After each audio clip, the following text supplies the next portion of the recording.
지금 같은 시황에서는 주식 비중, 채권 비중, 원자재 비중 등등 이런 비중을 전략적으로 나눠줍니다. 사실 개인 투자자들도 그러한 전략적인 관점에서 지금과 같은 시황에서는 어느 쪽에 중심을 두고 어느 쪽을 좀 가벼이 할 건지를 알아야 되는데, 그래서 매주 이제 여러분들 곁을 찾아가면서 여러분들의 어떤 거시적 경제 감각을 같이 좀 올리는 그러한 일을 좀 해볼 생각입니다. 네, 오늘 모신 분은 세종대 전 교수셨고요. 유대인 경제사 베스트셀러의 저자시기도 하죠. 홍익희 교수님 모셨습니다. 안녕하세요. 예, 안녕하세요. 이제 FOMC 또 이제 발표 예정이 있지 않습니까? 연준에서 어떤 내용을 발표할 것인지, 그리고 또 어떻게 거기에 우리가 대응을 해야 될 것인지 좀 미리 예상을 해본다면 어떤 게 있을까요?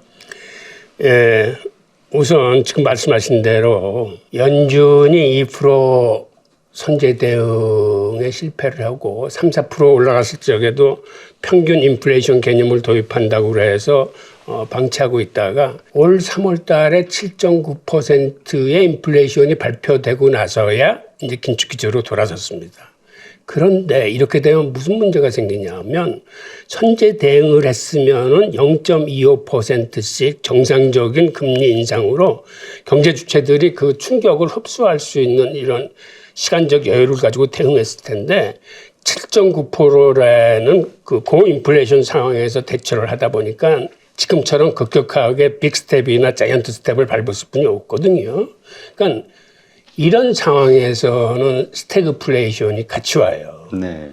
그러니까 경제 주체들이 그거를 흡수하지 못하니까 부도나 실업률이나 이런 부작용이 생겨가지고 이제 경기 침체가 오는 건데, 그러니까 이런 상황에서 최근에 즉 지난 10월 달에 CPI 소비자 물가 지수가 7.7%로 발표됨으로써 경제 주체들이 조금 안도의 한숨을 쉬면서 네. 이렇게 완화되는 현상이니까 미국 연준이 금리 인상을 좀 완화하지 않겠느냐는 이런 낙관적인 분위기가 퍼지면서 이번에는 자이언트 스텝이 아닌 빅 스텝으로 금리 인상을 할 거다라고 이제 전망들을 하고 있는데, 그런데 문제는 인플레이션이 조금 완화됐다고 해서 이 스텝을 완화적으로 나가면은 나중에 더 큰 인플레이션으로 당할 수가 있습니다. 그게 1980년대에 폴 볼커가 인플레이션을 잡을 때도 잠시 그런 현상이 있었어요. 그러니까는 완화되는 듯해서 그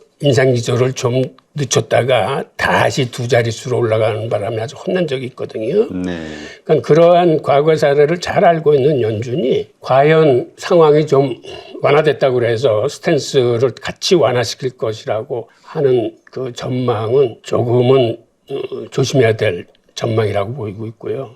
그렇다면 지금 투자자들 어떤 액션을 취해야 될까? 어떻게 생각하시나요? 우선은 이런 상황에서는 골고루 분산 투자하고, 그 다음에 대체 투자 측면에서도 분산 투자를 권하고, 그 다음에는 이런 투자와 현금 비중이 적절히 이제 안배되어야 한다는 걸 의미하거든요. 그러니까 분산 투자라는 게 주식의 종목을 분산하는 것뿐만 아니라 주식이나 그 다음에 물가 연동부 국채나 그 다음에 원자재나 이러한 것에 골고루 투자하는 걸 의미하고, 대체 투자도 금만을 위주로 했던 과거와 달리 이제는 금, 비트코인, 그 다음에 예상되는 이제 다른 투자처 발굴이나 그 다음에 또 이런 것과 더불어 현금 비중, 특히 위험한 상황에서는 현금 비중이 가능하면 50% 정도는 현금으로 갖고 있고, 그 현금도 우리 원화만이 아닌 달러와 원화와 또 기타 통화국으로 이렇게 분산해서 갖고 있는 이런 정책이 지금과 같은 이러한 위험한 상황에서는 적절하지 않나라고 생각을 합니다. 네. 사실 우리 홍익희 교수님을 뵈면서 거시경제에 대해서 이제 본격적으로 공부를 하게 되면서 그때 얻었던 여러 가지 인사이트들이 지금과 같은 경기 침체, 국면, 그 다음에 금리 인상, 이로 인해 아주 크게 변동이 생기는 이 세계 경제, 그 다음에 금융시장의 흐름, 이런 것들을 이해하는데 아주 상당히 큰 도움이 됐던 것 같아요. 이러한 의견을 또 많은 분들이 예전에 영상을 보셨던 분들이 또 주셨고요. 이 가운데에서 우리가 이런 흐름을 알게 되면은 어떻게 오히려 공격적으로 돈을 잘 벌 수 있는지 헤지펀드의 예를 들어서도 이제 설명을 많이 해주셨었잖아요. 예. 지금 시점도 마찬가지겠죠? 그렇죠. 우리가 시황을 예측할 수 있는 거는 결국은 과거의 사례를 통해서 이제 보는 거거든요. 그중 지금의 사례하고 비슷한 경우는 사실은 2008년도 글로벌 금융위기의 사례입니다. 그 당시 단계별 변화 과정을 살펴보면서, 그리고 그 당시 그 빅쇼트나 이런 데서 살아남은 펀드 매니저들이 어떤 태도로 그 당시에는 어떤 종목을 어떻게 어느 시점에서 구매했는지 이런 걸 봐야 되는 거거든요. 그 당시 은행주가 1달러 이하로 떨어져가지고 센트주, 아주 잡주가 됐어요. 그런데 그렇게 무섭게 칼날이 떨어질 적에는 사실 그거를 받아낼 수 있는 강심장이 그렇게 크지 않습니다. 그렇죠. 그리고 언제 파산할지도 모르는데, 그럼에도 불구하고 몇몇 사람들, 절대 은행은 망하지 않는다라는 확신을 갖고 있었던 사람은 그 칼날을 받아낸 거거든요. 그런 식으로 지금과 같이 주식 가격이 폭락하고 채권 가격도 하락하고 부동산 가격이 폭락할 적에 과거의 사례를 원용을 한다면 어느 시점에서 어디가 저점이 되고 언제쯤 잡아야 될지는 스스로 공부해서 판단하셔야 된다라고 생각을 합니다. 네. 그런데 지나놓고 보니까 말씀하신 그러한 흐름들이 딱딱 맞아 떨어지면서 그때 이러한 흐름이 나왔을 때 이런 대응을 했어야 되는구나. 지나놓고 보니까 알겠는데 그 당시는 참 어려웠단 말이죠. 그렇죠. 그건 아마 저희의 이해도가 좀 부족했기 때문일 텐데, 이러한 과거의 케이스들을 통해서 공부를 했을 때 앞으로도 계속 그런 예상하고 또 대응할 수 있는 그런 어떤 실력, 이런 것들이 키워질 수 있는 건가요?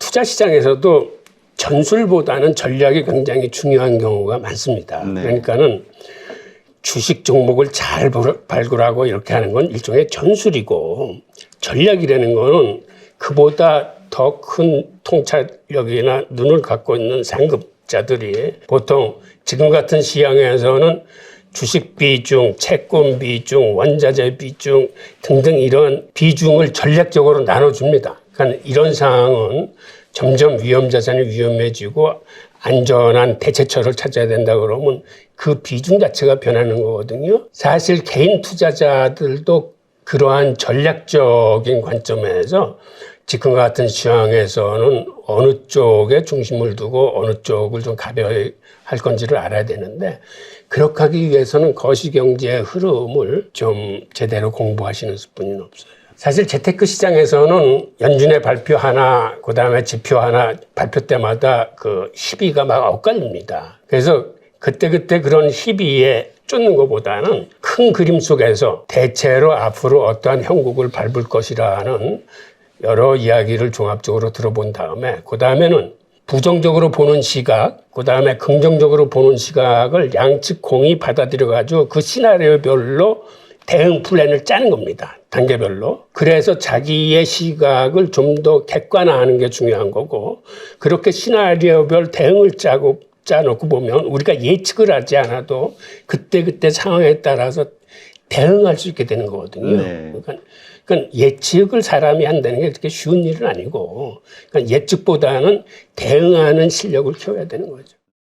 2년 전에도 그랬고 1년 전에도 그렇고, 연준이 어떤 액션을 취하기도 그 훨씬 이전서부터 연준이 취할 수밖에 없는 이러한 현상들에 대해서, 그 다음에 우리 경제, 글로벌 경제가 겪어야 될 어려움들에 대해서 미리 경고의 말씀, 아주 놀랍게 정확하게 말씀을 해주셨는데, 이게 아마 우리 교수님이 가지고 있으신 어떤 인사이트가 아닌가 싶어요. 근데 많은 분들이 생각하는 게, 이제 보통 경제학자들은 그 현실 감각이 떨어진다 이런 이야기들을 하는데, 교수님은 아무래도 코트라에서 32년간 근무하면서 해외에서 7개국에서 한 18년간 근무하셨잖아요. 네. 그러다 보니까 이 실물 경제에 대한, 그리고 세계 곳곳의 그 어떤 진짜 그 생활을 하면서 알게 돼 있는 그 이러한 것들이 잘 어우러지면서 이론과 접합이 되고 그러면서 이런 아주 놀라운 인사이트가 만들어진 게 아닌가 그런 생각이 듭니다. 계속해서 그 말씀하셨던 내용들이 이렇게 현재 일어나는 일들을 보면서 저도 깜짝깜짝 놀라는데요. 다시 한번 우리 교수님의 그 인사이트에 대해서 경외심이 듭니다. 고맙습니다. 우리 방송을 보시는 분들도 한번 같이 제가 느꼈던 그 감정 한번 같이 한번 느껴보시죠. 지금 돈을 푸는 방식은 옛날에 연준의 양적 완화를 통해서 금융권에 푸는 방식이 아니고 이 재정 쪽에 예산을 확대해서 메인 스트리트에다 돈을 풀기 때문에 즉 기업과 소비자한테 직접 돈을 풀기 때문에 이거는 필연적으로 나중에는 인플레이션을 유발합니다. 양적 완화는 자산 가격만 올리고 옛날에는 소비자 물가를 건드리지 않았어요. 근데 메인 스트리트로 돈이 나가면은 이거는 소비자 물가를 건드릴 수뿐이 없어요. 앞으로 사실은 위험해지는 순간이 이렇게 경제가 어려운 순간이라기보다는 제가 보기에는 두 가지 경우가 있는데 하나는 이제 경제가 안정이 되고 경기 회복 시기에 들어와서 미국이 긴축으로 들어갈 때예요. 그러면 지금 사실 이렇게 경제가 나쁜데도 주식시장 계속 오르고 자산 가격이 오르잖아요. 그럼 이거는 사실은 어떤 의미에서는 버블이에요. 이게 기업의 실적이나 경제 성장에 의해서 올라가는 게 아니라 돈의 힘으로 올리는 거거든요. 이 버블인데 이게 끝까지 갈 수는 없습니다. 지금 세계 경제가 뭐 전례 없는 상황이잖아요. 네. 코로나라는 어떤 바이러스 때문에 엄청난 위기가 와 있는데 이것을 통해서 이제 세계 경제는 완전히 무너져 내릴 것이다. 이렇게 예상을 하고 계시거든요. 예, 그거는 이제 어떤 의미냐면 예전 그 금융위기는 사실은 금융 섹터에서 부동산 경기를 너무 끌어올리려다가 그것과 연계된 파생 상품이 문제를 일으키면서 생긴 그 금융상의 문제거든요. 그래서 그때는 사실은 돈을 풀어서 금융의 문제를 어느 정도 완화시켰습니다. 그런데 이번 위기는 성격이 틀린 게 아시겠지만 이거는 실물 경제서부터 타격이 오는 거거든요. 그렇죠. 게다가 신용 경색이 지금 같이 오고 있어요. 네. 그러니까는 실물 경제와 금융과 양쪽에서 지금 문제가 생기고 있기 때문에 그리고 또 금융에서 더 큰 문제가 생길지 모른다는 이런 불안감 때문에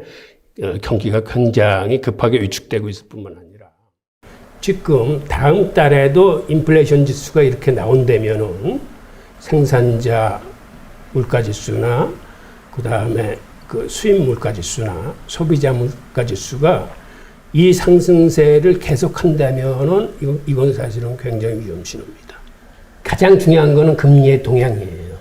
국제시장의 금리가 지금 상방으로 가는지 안정을 누리는지 아니면 하방으로 떨어지는지 거기에 따라서 스마트머니들이 움직입니다. 저 스마트머니들의 양이 워낙 큰 돈이거든요. 채권시장에. 그러니까 저게 움직이는 곳으로 일반 투자들이 이제 눈여겨봐야 될 거고 일단 위기가 시작되면은 선진국은 신흥국이건 할 거 없이 다시 한번 이제 대폭락을 맞게 되는 거죠.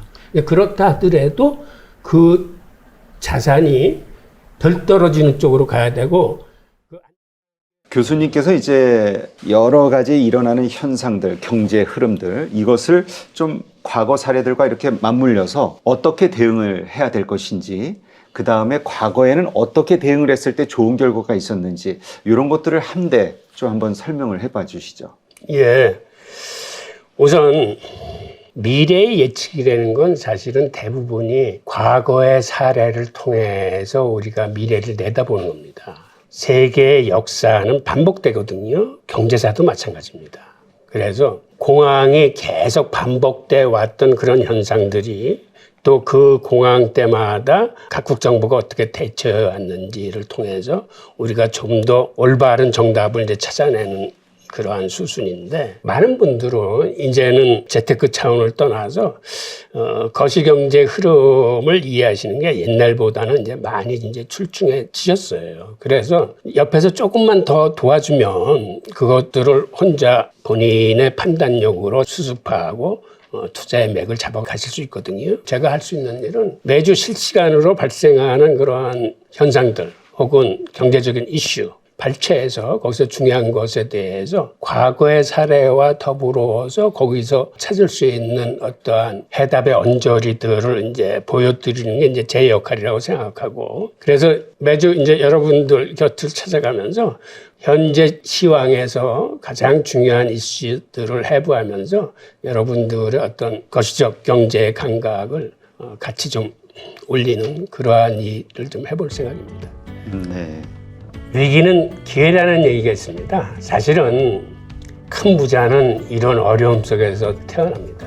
그러니까 우리가 과거 글로벌 금융위기 때만 보더라도 비수처럼 쏟아지는 그 큰 급락 속에서도 위기를 찾아내서 성공한 사람들이 있습니다. 그러니까 저희들이 거시경제 흐름이나 시사점들을 찾아보면서 그러한 사례들을 같이 곁들임으로써 여러분들도 이러한 힘든 상황 속에서, 이러한 위기 상황 속에서도 좋은 기회를 발굴할 수 있도록 도움이 될 수 있으면 좋겠습니다.